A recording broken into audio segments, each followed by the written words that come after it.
বর্ধমান বিশ্ববিদ্যালয়ের দ্বিতীয় সেমিস্টারের ছাত্রছাত্রীদের জন্য আজকের এই বিশেষ ভিডিওটিতে আমরা বাংলা মেজর এবং মাইনর পেপারের ছাত্রছাত্রীদের জন্য গুরুত্বপূর্ণ অধ্যায়ভিত্তিক সাজেশন নিয়ে আলোচনা করব। ইতিমধ্যেই ইউনিভার্সিটির ওয়েবসাইট থেকে কিন্তু তোমাদের দ্বিতীয় সেমিস্টারের পরীক্ষার ফর্ম ফিল আপের নোটিশ এবং সম্ভাব্য পরীক্ষা হওয়ার তারিখের কিন্তু ঘোষণা করে দিয়েছে, যেখানে বলা হয়েছে আগামী মাস অর্থাৎ 18ই নভেম্বর থেকে তোমাদের কিন্তু দ্বিতীয় সেমিস্টারে পরীক্ষা হওয়ার একটা দৃঢ় সম্ভাবনা রয়েছে। সেই সম্ভাবনাকে মাথায় রেখেই আজকে তোমাদের জন্য বাংলা মেজর এবং মাইনর পেপারের গুরুত্বপূর্ণ সাজেশন নিয়ে আজকে তোমাদের সামনে হাজির হয়েছি। নমস্কার বন্ধুরা, বেঙ্গলি স্টাডি উইথ জিৎ চ্যানেলে তোমাদের সকলকে স্বাগত জানাই। ভিডিওটা শুরু করার আগে একটা অনুরোধ, ভিডিওটা ভালো লেগে থাকলে অবশ্যই ভিডিওটিকে একটি লাইক করে বন্ধুদের সঙ্গে শেয়ার করতে ভুলবে না। চ্যানেলে যদি নতুন হয়ে থাকো তাহলে অবশ্যই চ্যানেলটিকে সাবস্ক্রাইব করে পাশে থাকা বেল আইকনটি প্রেস করে চ্যানেলের সঙ্গে থাকবে। তাহলে চলো দেরি না করে মূল আলোচনার দিকে আমরা এগিয়ে যাই। আলোচনা শুরু করার আগে তোমাদের বলবো অবশ্যই কিন্তু খাতা পেন নিয়ে তোমরা গুরুত্বপূর্ণ যে সাজেশনগুলো দেব সেগুলো কিন্তু খাতার মধ্যে লিখে নেবে। তাহলে দেখো, দ্বিতীয় সেমিস্টারে বাংলা মেজর এবং মাইনর পেপারে যে সিলেবাস দেওয়া হয়েছে নতুন সিলেবাস হিসেবে, সেখানে তোমাদের বাংলা সাহিত্যের ইতিহাস, প্রাচীন এবং মধ্যযুগের কথা পড়তে হচ্ছে।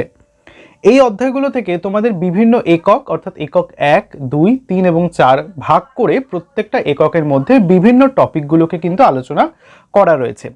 প্রথমে তোমাদের যেটা পড়তে হচ্ছিল সেটা হচ্ছে বাংলা যুগবিভাগ সংক্রান্ত ধারণা। বিগত প্রশ্ন বা বিগত বছরের প্রশ্নগুলো যদি আমরা একটু আলোচনা করি তাহলে দেখতে পাবো সেখানে কিন্তু এই সংক্রান্ত কোনো প্রশ্ন আসেনি।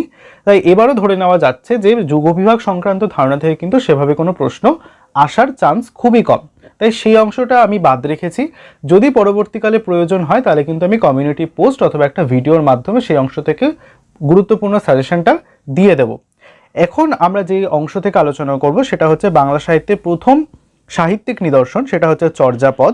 সেই অংশ থেকে তোমাদের কোন কোন গুরুত্বপূর্ণ প্রশ্নগুলো পরীক্ষার আগে এই প্রশ্নগুলো রেডি আছে কিনা দেখে নিতে হবে। প্রথম প্রশ্ন বলছে চর্যাপদের আদি কবিকে, চর্যাপদের সংস্কৃত টিকা গ্রন্থের নাম লেখো, চর্যাপদে বর্ণিত তৎকালীন সমাজ জীবনের পরিচয় দাও।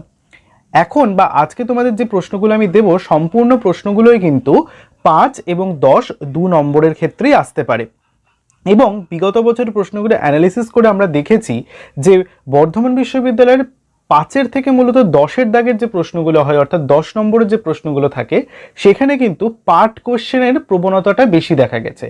ডাইরেক্ট কোনো 10 উত্তর না দিয়ে সেটাকে কিন্তু 1+1+8 অথবা 2+8 অথবা 5+5 এভাবে কিন্তু ভেঙেও দেওয়া রয়েছে। তাই দেখো প্রত্যেকটা প্রশ্নের মধ্যে কিন্তু তোমরা পার্ট কোশ্চেন পাবে। দেখো প্রথম প্রশ্ন আমি বলে দিলাম। দ্বিতীয় প্রশ্ন বলছে চর্যাপদের আবিষ্কার, প্রকাশকাল, নামকরণ সম্পর্কে সংক্ষিপ্ত আলোচনা করো। 3 দাগের প্রশ্ন চর্যাপদের সমাজচিত্র বর্ণনা করো। এটা কিন্তু 5-এ আসতে পারে। প্রথম প্রশ্নটা দেখো লাস্টের দিকে বলছে চর্যাপদে বর্ণিত তৎকালীন সমাজ জীবনের পরিচয় দাও, আবার 3 দাগে বলছে চর্যাপদের সমাজচিত্র বর্ণনা করো। দুটো কিন্তু একই ক্ষেত্রে আসতে পারে, একই উত্তর, কোনোটা 5 কোনোটা 10 হিসেবে আসতে পারে। পরবর্তী প্রশ্ন বলছে চর্যাপদের গুরুত্ব কোন কোন দিক থেকে গুরুত্ব আসতে পারে। ভাষাতাত্ত্বিক গুরুত্ব, ঐতিহাসিক গুরুত্ব এবং কাব্যিক গুরুত্ব, এই 3টের গুরুত্ব কিন্তু তোমাদের চর্যাপদের ক্ষেত্রে পড়তে হবে। এরপরে রয়েছে চর্যাপদের কাব্যমূল্য বিচার করো অথবা চর্যাপদের সাহিত্যিক অবদান আলোচনা করো। এই কটা মোট 5টা প্রশ্ন বিভিন্ন ডিফারেন্ট পার্ট সহ তোমাদের কিন্তু চর্যাপদ থেকে অবশ্যই রেডি করতে হবে। পরবর্তী যেটা রয়েছে মধ্যযুগের প্রথম নিদর্শন বড়চণ্ডীদাসের শ্রীকৃষ্ণ কীর্তন, সেই অংশ থেকে সার্বিকভাবে তোমাদের 7টি প্রশ্ন কিন্তু তৈরি রাখতে হবে, যার মধ্যে প্রথমে রয়েছে শ্রীকৃষ্ণ কীর্তন কাব্যের নামকরণ বিতর্ক নিয়ে আলোচনা করো। দ্বিতীয় প্রশ্ন শ্রীকৃষ্ণ কীর্তন কাব্যের নাট্যগুণ আলোচনা করো। খুব ইম্পর্টেন্ট একটা প্রশ্ন। 3 দাগের প্রশ্নে বলছে বাংলা সাহিত্যে শ্রীকৃষ্ণ কীর্তন কাব্যের গুরুত্ব নিরূপণ করো। চতুর্থ প্রশ্নে বলছে শ্রীকৃষ্ণ কীর্তন কাব্যের ঐতিহাসিক মূল্য সংক্ষেপে লেখো। 5 দাগের প্রশ্নে বলছে শ্রীকৃষ্ণ কীর্তন কাব্যের সমাজচিত্র অথবা কাব্যের কাব্যমূল্য আলোচনা করো। এবং শেষ 7 দাগের প্রশ্নে বলছে, এটা 6 দাগ হবে, চণ্ডীদাস সমস্যা অর্থাৎ বড়চণ্ডীদাস যে লিখেছেন সেটা নিয়ে বাংলা সাহিত্যে একটা চণ্ডীদাস সমস্যার সৃষ্টি হয়েছিল, সেই চণ্ডীদাস সমস্যাটাও কিন্তু আসতে পারে। বিগত বছরের প্রশ্নে এই চণ্ডীদাস সমস্যা কিন্তু সেভাবে আসেনি। এবারের জন্য কিন্তু একটা গুরুত্বপূর্ণ প্রশ্ন এই চণ্ডীদাস সমস্যা।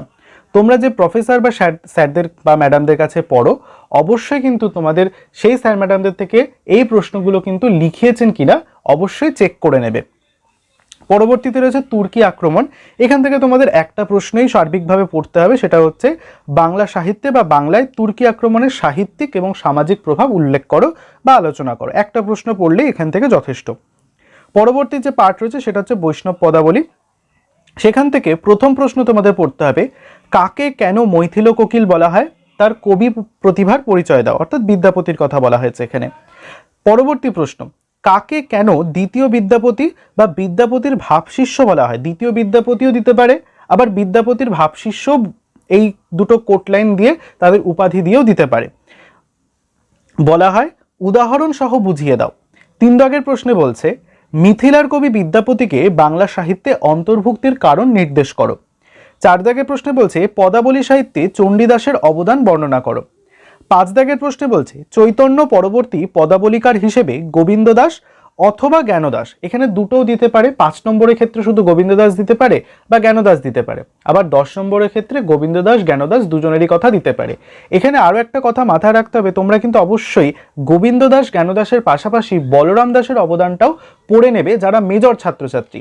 মাইনরদের ক্ষেত্রে কিন্তু বলরাম দাসটা নেই, মেজরদের জন্য কিন্তু বলরাম দাসের কবি কৃতিত্ব রয়েছে, তোমরা কিন্তু সেই অংশটাও পড়ে রাখবে। 6 দাগের প্রশ্নে বলা আছে কাকে কেন চণ্ডীদাসের ভাবশিষ্য বলা হয়, আলোচনা করো। এখানে বৈষ্ণব পদাবলী পার্টের প্রশ্ন শেষ হচ্ছে। এরপরে রয়েছে অনুসারী সাহিত্য বা অনুবাদ সাহিত্য, খুব ইম্পর্টেন্ট একটা টপিক। এখান থেকে তোমাদের সবিশেষ 4টি প্রশ্ন পড়লেই হবে। প্রথম প্রশ্ন বলছে কৃত্তিবাসী রামায়ণ সম্পর্কে সবিস্তারে আলোচনা করো। প্রসঙ্গত কৃত্তিবাসী রামায়ণের জনপ্রিয়তার কারণগুলি লেখো। দ্বিতীয় প্রশ্ন, শ্রেষ্ঠ মহাভারতের অনুবাদককে, তার কাব্য বৈশিষ্ট্যগুলি লেখো। অথবা দিতে পারে মহাভারতের অনুবাদে কাশীরাম দাসের কৃতিত্ব বিচার করো। 3 দাগের প্রশ্ন বলছে মালাধর বসুর কাব্যটির সাহিত্য মূল্য লেখো। 4 দাগের প্রশ্নে বলছে কৃত্তিবাসী রামায়ণের বাঙালিয়ানার পরিচয় দাও, খুব ইম্পর্টেন্ট একটা প্রশ্ন। পরবর্তী যে টপিক রয়েছে সেটা হচ্ছে চৈতন্য জীবন এবং জীবনী সাহিত্য, যেখানে তোমাদের সবিশেষ 4টি প্রশ্ন জন্য তৈরি হতে হবে। কি কি? প্রথম প্রশ্ন বলছে বাংলার সাহিত্যে ও সমাজে চৈতন্যদেবের প্রভাব অথবা অবদান পরিস্ফুট করো। 2 দাগের প্রশ্নে বলছে কৃষ্ণদাস কবিরাজ রচিত চৈতন্য জীবনী গ্রন্থটির নাম কি, গ্রন্থটির বিশেষত্ব আলোচনা করো। 3 দাগের প্রশ্নে বলছে বৃন্দাবন দাস রচিত চৈতন্য জীবনী কাব্যটির গুরুত্ব অথবা ঐতিহাসিক মূল্য আলোচনা করো। পরবর্তী 4 দাগের প্রশ্নে বলছে চৈতন্য ভাগবত ও চৈতন্য চরিতামৃত গ্রন্থ দুটির পারস্পরিক তুলনা করো।